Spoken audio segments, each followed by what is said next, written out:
ang aming pinanggalingan nakaraan. Ang una naming paglabas kung kailan hindi ko siya matignan nang hindi nanginginig sa kaba.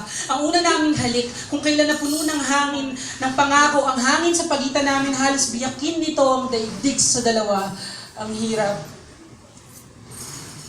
Ang hirap isipin na minsan kaming maligaya. Bago pa siya, ang naging butas sa aking mga medyas. Bago pa ako, ang naging punit sa mga paborito niyang damit. Parati namin itong ginagawa. Parating naiipit sa mga sirang bahagi ng isa't isa. Paulit-ulit na nagpumilit na ipagdikit ang bawat dulo naming ni minsan ay hindi nagtugma. Tinawag namin itong pag-ibig. Pinangalan ng walang hanggan. Walang kapaguran, sinubukang diligan ng harding na tumubo sa aming bakuran kahit isang bulaklak lang ang kaya nitong pasibulin. Bulaklak na animoy na muong dugo. Bulaklak na yun at yun ang bilang ng mga talulot laging nagwawakas sa hindi niya ako mahal. Hindi niya na ako mahal. Heto ang kanyang paglilihim, ang aming napipintong wakas, ang katahimikan na pinagpalit-palitan sa hapagkainan. Gusto ko lang naman sana ng asin, pero ang asna na indan doon sa kabisera ng kanyang pagtataksil, kaya binugburan ko na lang ang karne ng kanyang katahimikan. Hinalikan pa rin siya pagkatapos ng gabi.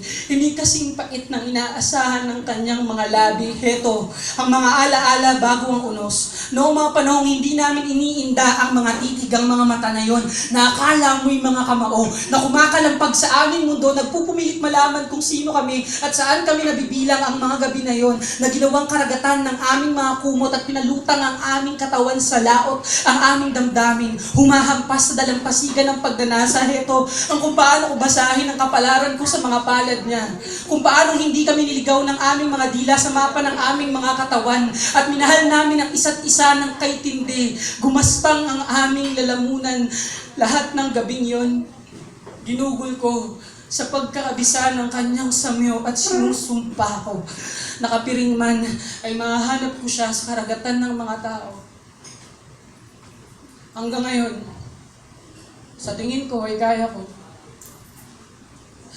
Heto, ang araw na umalis siya, ang kanyang pagod na ako, sumusobra ka na, ang aking, wag mong gawin sa akin to, ang kanyang, hindi mo ba nakikitang said na tayo, ang aking, ibibigay ko sa iyo ang lahat, ang kanyang, wag kang makasulat ng kahit anong tungkol sa akin, ang aking, hindi ko na kailangan pa.